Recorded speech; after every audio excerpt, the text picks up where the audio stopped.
Alrighty, I'm gonna be looking over the review, some replays of one of my friends. He is Guardian 2, and I'm gonna be looking over some of his support replays to give some feedback, tips, and pointers on how he can, gain some MMR.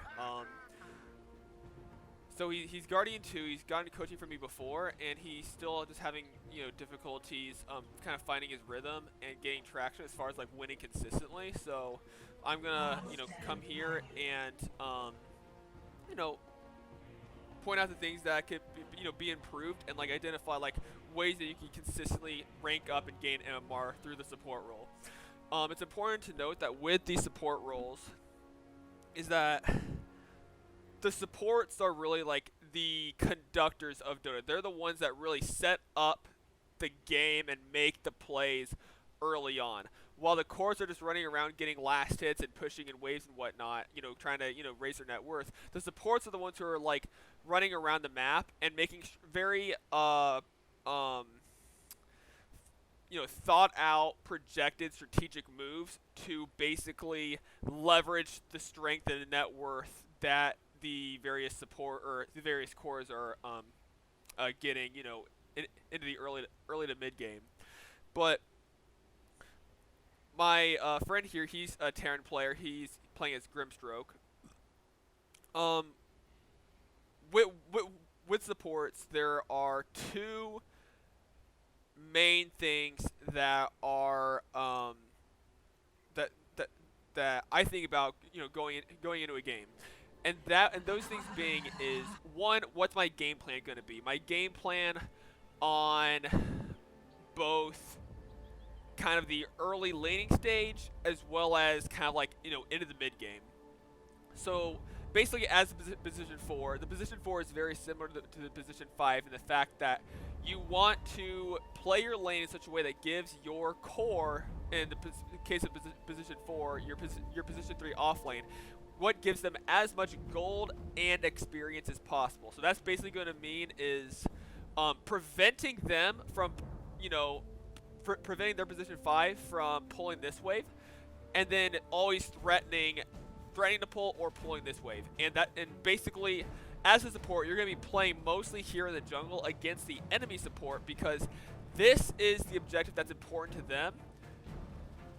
Well, this objective is also important to you because it's important to them, and vice versa. Like, this objective is important to them because it's important to you, and you both are going to be kind of like dancing around, here, threatening pulls and trying to get the pull off for your core to ensure that the creep wave is always going to be in your power pocket.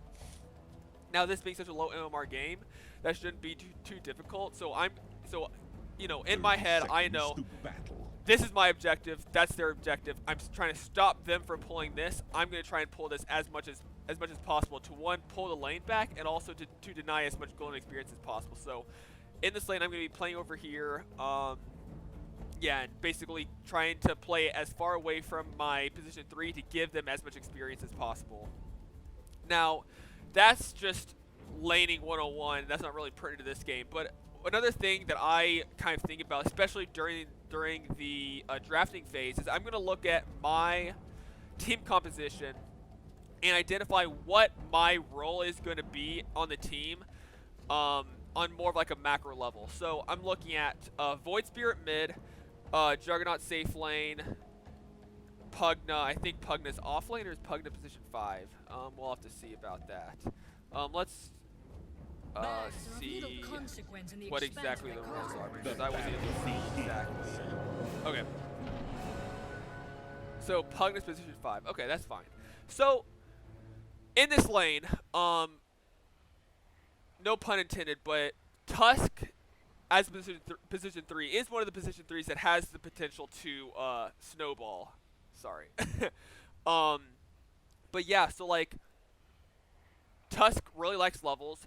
His level 6 power spike is huge. Like, Walrus Punch like F's people up, right? Like if a Tusk can hit level 6 like minute 450 or 5, like that's gonna be a big thing. But at least as far as the lane goes, you're going to be up against a Crystal Maiden Spectre. So Crystal Maiden is who you're going to be playing against here. Now, one thing I think about is, how effectively can I trade against the Crystal Maiden? Like, how do I want to play this lane against, like, the Crystal Maiden, right? Because the Crystal Maiden is going to be the main hero that I'm going to be interacting with. So, I don't play a lot of Grimstroke, but 47 base damage, 1 armor, 560 life, and then Grimstroke is 48, 3. Okay, so, from what I can see is that you can definitely trade with Crystal Maiden no problem, because you have more base damage, more armor, more life, right? So if you were to like stand, across from the person who's auto attack them, you would win, right? And then sometimes abilities can have an influence on that. Let's say like you're up against a fucking like Jakiro with like a dual breath that does a big damage over time, plus an attack speed slow. Like it's hard to trade against Jakiro, right? But with Crystal Maiden, whether it's Crystal Nova or Frostbite, like I think Crystal Nova is better for trading, but Frostbite's still okay. But like you can pretty easily just counteract that trade with I guess he went with Inkswell, but I think Stroke of Fate or even Phantom's Embrace could all work equally the same. But you could definitely play aggressive and be really assertive as you're playing in the jungle. And definitely leverage that to block the camp and whatnot. But kind of wrap up, I guess, kind of the before the creep waves clash and finally come together. The last thing I think about is, besides just look at my own lane matchup, look at my team composition and think like, how do I need to build my hero? Do I need to build more fight oriented or build more push oriented? And what I mean by that is that especially at this bracket, the most important thing in the game is going to be to push out waves. So as a support, you want to way more often than not just build whatever or build your skill build in the way that's best for clearing waves. And the fortunate thing for Grimstroke is that he has some abilities in Inkswell and Stroke of Fate that are really, really good at pushing creep waves. And I think just inherently by nature of this being Guardian 2, and by nature of like your cores being probably not good at all and not focusing on pushing waves at all, I'd say in 100% of Guardian 2 games, we're going to want to max Stroke of Fate, because that's probably your best ability for pushing waves. So with that, I think if I'm playing in a higher level game where I have heroes that are already going to be really good at pushing waves, where I'm not going to have to push as many waves, I might consider doing a more fighting-oriented skill build. And I think, let's say I have the same composition in like a 7K game, 7K MMR game, I'm probably thinking to myself, I probably could just build more fight oriented because I have a Pugna, even though he's position 5, he's going to be maxing out his Nether Blast, which is great for clearing waves. Juggernaut's the core, who has Spin, who could really good at clearing out waves. And I'm going to be really focusing on playing and fighting around my Tusk and my Void Spirit, which Inkswell and Phantom's Embrace probably are better for those two heroes than Inkswell. So, like, if I was playing my game, I might go like a 1-1-4 build, for example. But literally just by nature of this being Guardian, and by nature of like you just have to assume that your cores are going to be horrible. Yeah, I'm almost certainly going to be maxing Stroke of Fate here. So anyway, going into the laning phase finally, now that my entire kind of pre-game tangent's done, but I think all those things are really important to take into consideration because one of the biggest things, the most important things, and I'm really, really going to hound on this, like one of the most important things about gaining MMR is just going into your game with a game plan. Because if you just go into a game without a game plan, just kind of like play it out by feel, when you lose, you're going to think back and be frustrated, like, all right, I lost. What really went wrong? How could I play better, right? And if you just kind of go by feel, you don't really have anything to like be critical of yourself on. Whereas if you go into a game with a game plan and you think, okay, here's how I'm going to play. Here are the a general framework of heuristics for decisions I'm going to make. If you lose or your early game feels bad, you can go back to your game plan and be like, okay, this game plan didn't work. Why didn't it work? And when you can identify why you didn't play well or why the different phases of the game didn't go as well as you would have liked, you can go back to your framework and your thinking, heuristics, and your game plan and be critical of that, and that will actually give you something tangible to identify and build upon. So anyway, whole game plan and everything is very, very important, and I think that's super, super critical for getting MMR. But now, going into the laning phase here, as I said, we're going to want to play over here as much as humanly possible and to constantly contest this and pull this as much as possible and stay away from here as much as possible to give our Tusk as much solo experience as humanly possible. So we're now in the perspective of the Grimstroke, and let's see how things go here. Now, it's also important to note that with this being such a... Oh, okay. There for a minute, I thought he might have blocked his hard camp. He came really, really close to blocking his hard camp. If he would have blocked your hard camp there, that would have absolutely crippled the lane. But he didn't, so I like this. So he immediately moved into the jungle, you know, as soon as this, the camps became, available, right? And, I will say one thing is that your, cores at this bracket will not pull creeps back at all. So if you're looking for something to do before the minute mark where the jungle camps spawn, you might just kind of like run up to the creep wave, right click an enemy hero, and then run backwards, and that will aggro the creeps. Then you can pull those creeps back for your core, because naturally your cores in this bracket aren't going to do that, and that would basically secure them some safer farm. Now, I think this Tusk might have done that already, just by but I'm not sure if the Tusk actually creep pulled it up, but you don't really need to now because the creeps are already like in a more safe position for him to farm. But anyway, that's kind of what I'm thinking. At this point, Dyer's courier has been slain. Yeah, what happened there? I think that's just bad positioning, honestly. Like, I don't really have anything too critical to say. I think the issue with this play is that, let's say the creeps were reversed. Let's say all the creeps that were full on life were your creeps. If these were green creeps and not red creeps, this positioning would be fine. But by nature of there being more creeps here, especially with all heroes being level 1, like, honestly, like, creeps are almost as powerful as heroes at level 1, right? So you really have to take into consideration, like, the raw power that creeps provide, like skirmishes.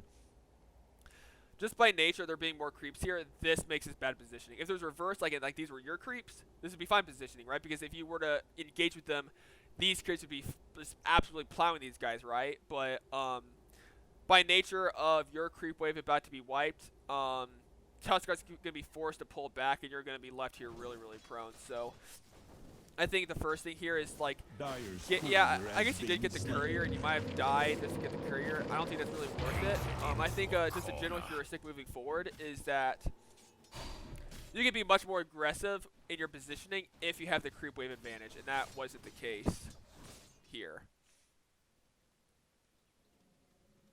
And now this death is really bad because it's going to basically guarantee this Crystal Main to get the pull off. So I imagine he's going to TP back here, and let's see what exactly he does once he...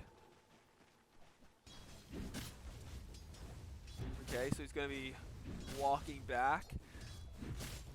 I'm not horribly offended by this. I think he sees that the creep wave is underneath his tower, and he decides that walking back is fine. I think at this point, Dyer's it's probably too early in the game for any like super like aggressive diving plays to happen. So I probably I personally might have considered TPing here to the side and just basically immediately running to the jungle.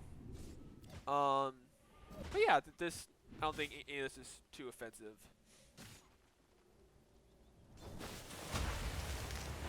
Okay, this should be a kill. Very nice.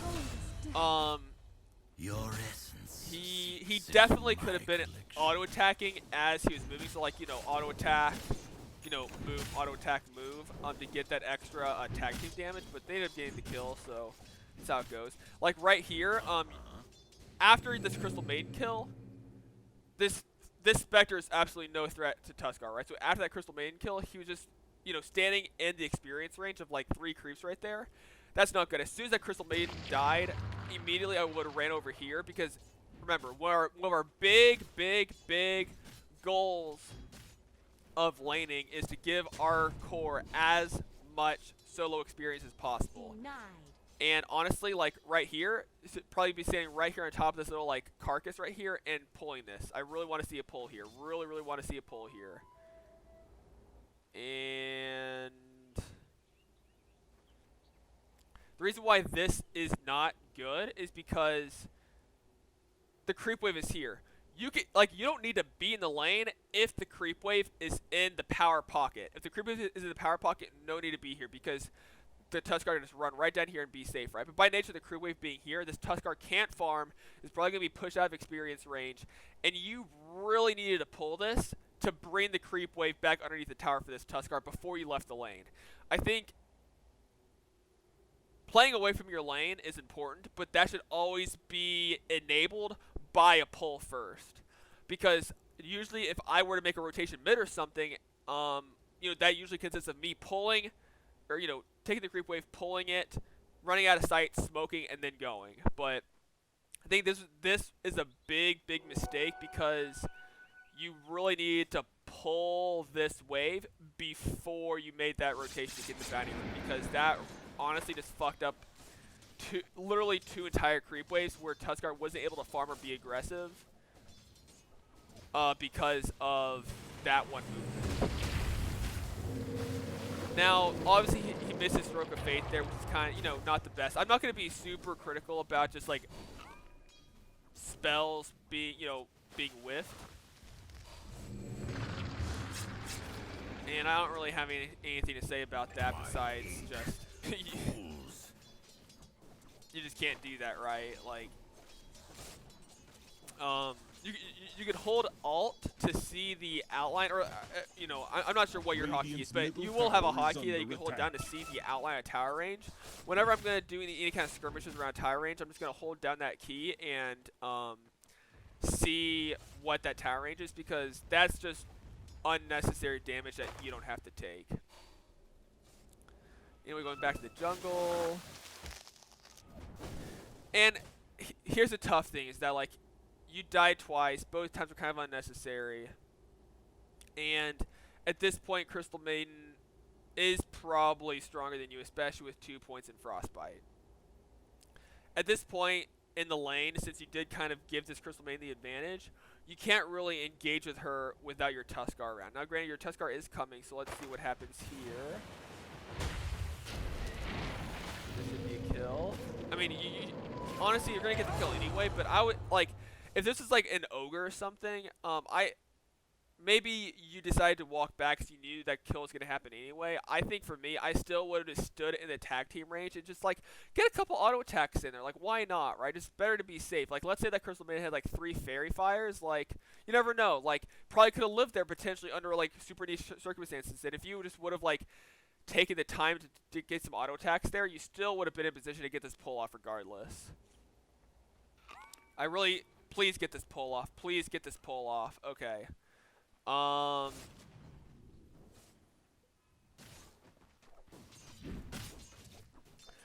Here's the thing, is that with the creep wave already pushing in, you might not have been able to get the pull all the way through. However, you could have pulled the creeps out and aggro them onto the creeps, and that would have caused the creep wave to basically stop here and skirmish the jungle creeps right here. And the creep waves wouldn't have been pulled back because the enemy creep was already coming in, but that would have at least stalled your creeps here. And instead of the creep wave being right here now, and potentially right here where this range creep is, because once this dies, it's going to move up here. Instead of being right here, the creep wave guaranteed would have been right here. If the creep wave is right here, that would have enabled you to make rotation. But by nature of you not pulling this creep wave, now it's going to be safe farm for Spectre and still not good farm for your Tusk. And kind of a theme that I'm seeing at this point is that you're just not prioritizing pulling the lane enough.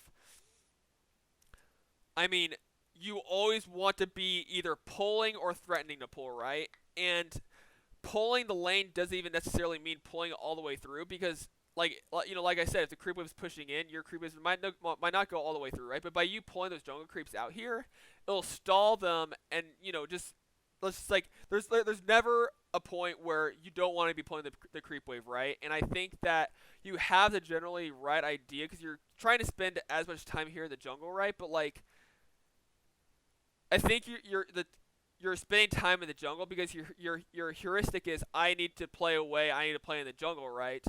But the whole purpose of you playing in the jungle is to be constantly threatening this or pulling this. You know, pulling this optimally, but constantly pulling this. Whenever you can, pull this as much as possible. Because that's going to deny experience and constantly keep the creep wave in an advantageous position for you. And I feel like in this game, I can't really talk about rotations too much because you're not really in a position to be making rotations, but like making rotations would be a lot, you know, be much more of a possibility at this point. You know, if you would have been denying golden experience, you had the level advantage, and the creep wave was here. Because you can make a rotation when the creep wave is here. You unfortunately can't really make a rotation when the creep wave is here, right? And like, I see her making a rotation now, but why not be up here, pull this creep wave, and then make the rotation? Because now I bet you Tusk might... At this point, Tusk is either going to be forced out of experience range, or he's going to die. Both are horrible and just absolutely crippling for him. So yeah, that's going to be my biggest critique during the laning phase is that, like, yeah, sure, you're playing away, but you're not playing away with a purpose.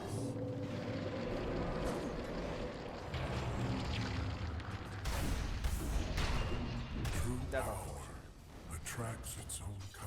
And honestly, yeah, it sucks that Void Spirit's dead. They're like, but here's the thing. I like the rotation. I think it's a good rotation because like your hero pairs really well with Void Spirit, especially once he hits level 6.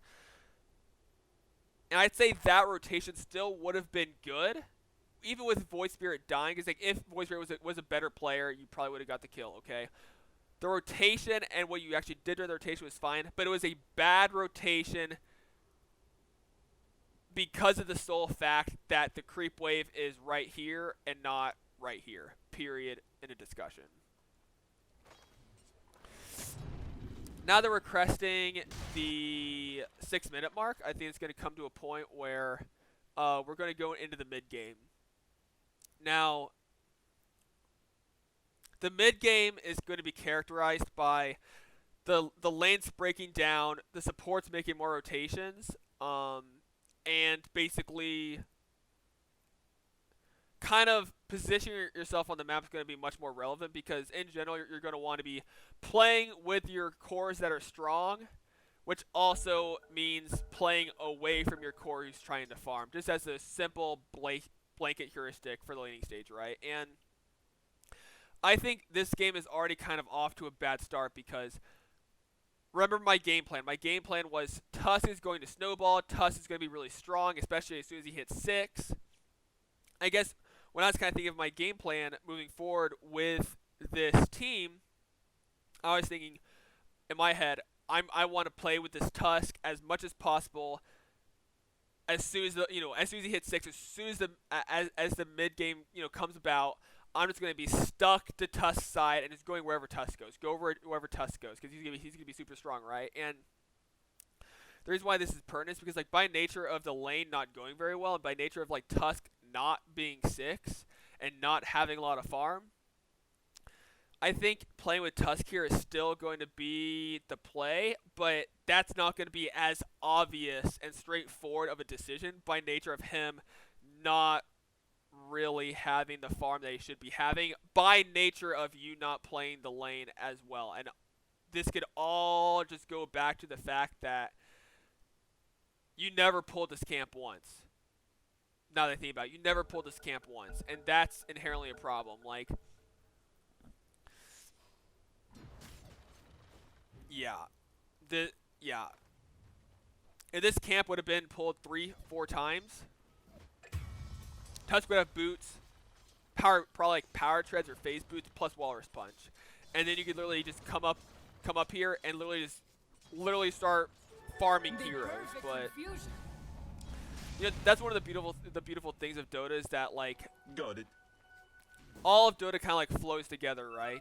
And just by nature of this lane not going very well, you're now put in a more difficult situation going forward. But however, I could sulk on how things could have gone better and how this game could have been in a more advantageous position all day long.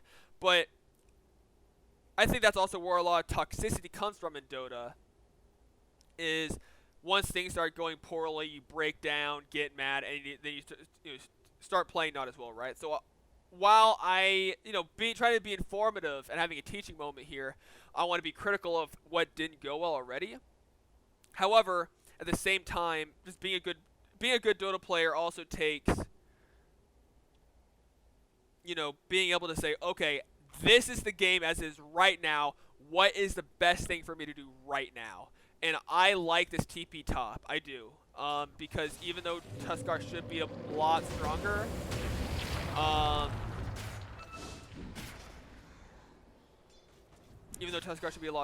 playing up here with Tuskar and the Spectre is definitely the play. This should be an easy kill. Walrus Punch. Shards. Okay.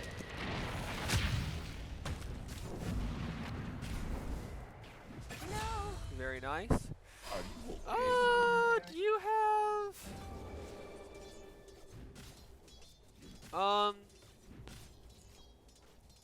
I think this is bad.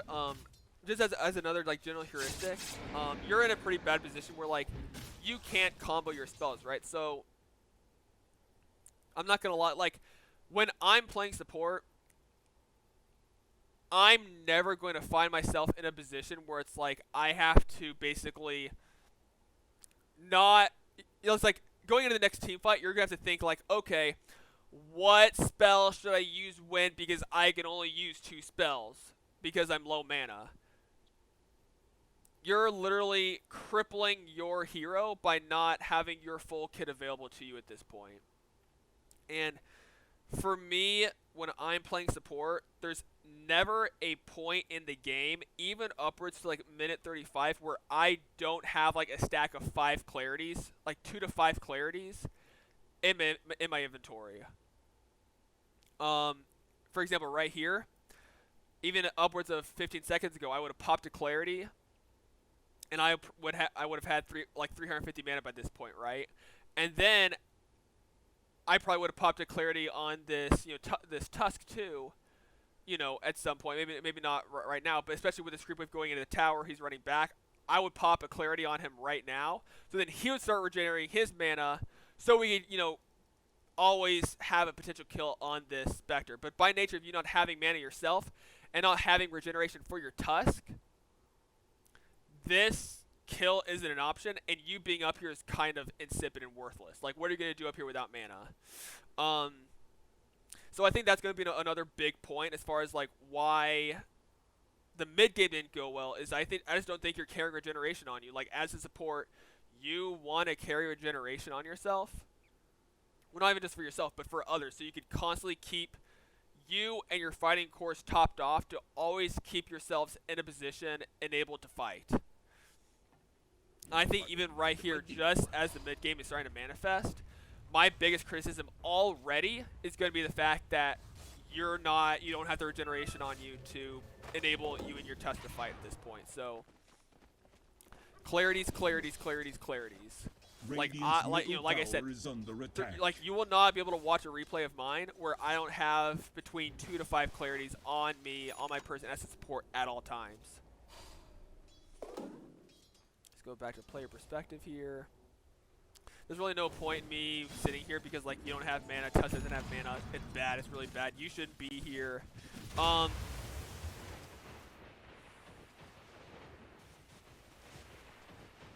And honestly, here's the other big issue, and this is something I also want to take into account.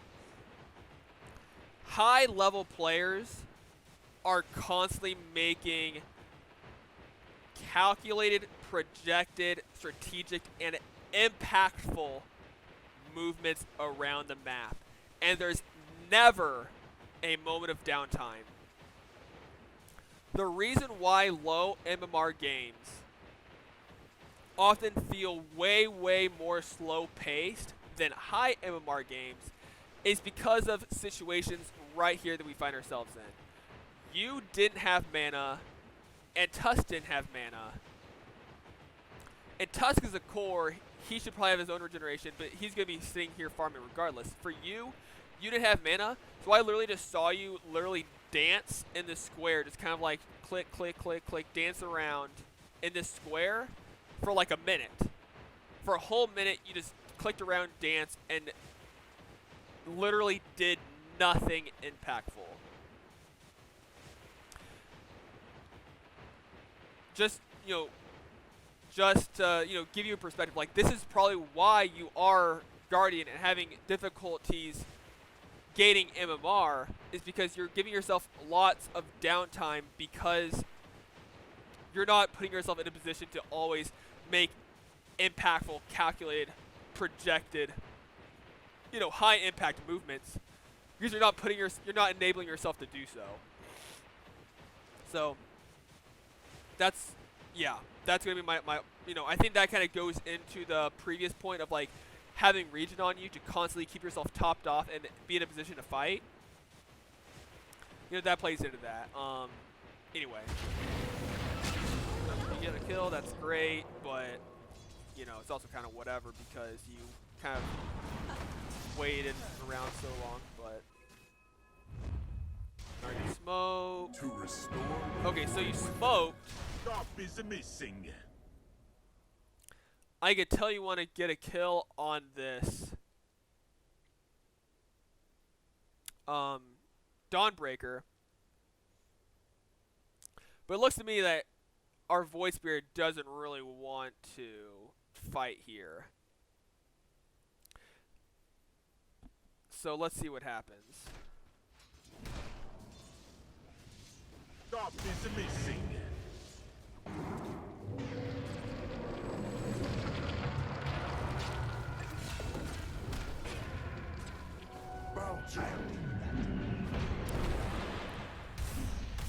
Yeah, Dawnbreaker has a lot of armor and a lot of life.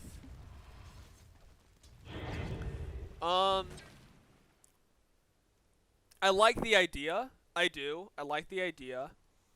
Again, at this point, I would have a clarity on me. I would be popping my clarity on me, and I would be getting that mana back, and be thinking about what my next play is going to be. And now your next play is going to be informed by your lack of mana.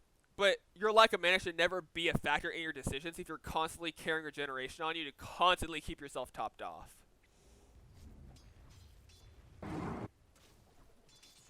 Dire's middle tower is Now, under attack. At this point in the game, I'm asking myself two questions. Who do I synergize well with?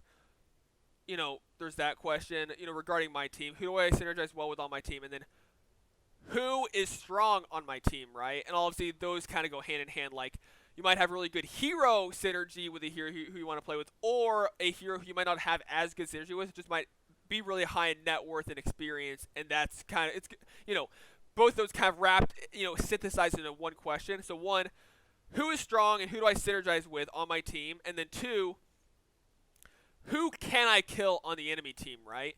And if you can mesh those two into one, that's perfect. So if you could take the core that you are strong with, that you can synergize with, and pick up that person and then plant them in front of the hero that you can kill and you want to bully, that's perfect. I think in this case, you do have synergy with Void Spirit. He's strong. I like this idea of playing with him. But you can't really kill Dawnbreaker at this point in the game. And that's just the nature of things, right? I think if I were to just take a snapshot of the game right here and be making decisions, I think I would have been in a different position in this game because my laning would have gone better. I would have been making more rotations around the map. Taking this game for what it is right now, I want to be playing with Tusk. Because Tusk is someone I synergize really well with. He's really strong. And he naturally wants to play top around this Spectre and around this Crystal Maiden. Both of which we could get kills on pretty reliably. Tusk is only playing here in the jungle because you're not here with them. I'm sure Tusk wants to be here, but Tusk knows I'll probably die if I'm here solo, but no one's here with me, so I'm in the jungle, right? If I were you right now, I would be moving over to this Tusk and playing around this Tusk.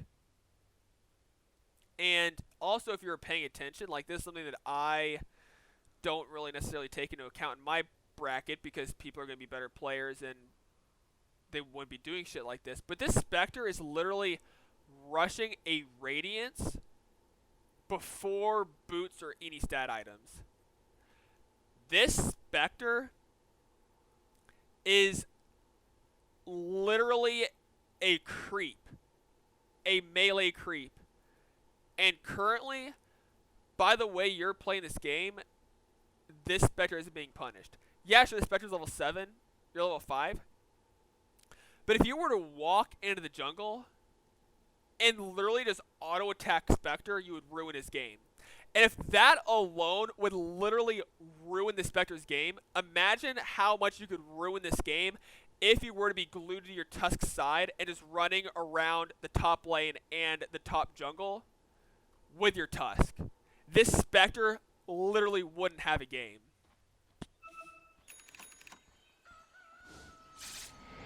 Yeah. And I'm not going to lie, I don't think I'm going to watch this replay for too much longer because I think at this threshold right here, right now, is when the game's over. So, the way I see it is you didn't pull at all in the laning stage, which set up your Tusk to not be as strong. So your Tusk wasn't as good as an option to play around. Your Tusk should have been much stronger going into the mid game. During the mid game, you didn't have any regeneration on you, so you couldn't be constantly making impactful rotations because you're inhibited by your mana pool, which should never be a factor if you constantly have regeneration on you. Period. Period, period, period. And then the last issue is you are playing around heroes that don't really want to be played around at this point. Tusk, I could tell, is wanting to be super aggressive, but you're not enabling him to do that. You're running around making rotations to heroes that, one, don't really want to fight, and also heroes that can't really be killed. So by nature of that, yeah, like, this game basically ended right here, around this time. Killing spree. Like, this Tusk just should, or excuse me, this Spectre just should not, this is pathetic, pathetic, pathetic, pathetic. And he's probably going to get a decent Radiance timing just by nature of you not Radiant's punishing courier how has been just slain. egregiously awful Dire's top this is. tower is under attack.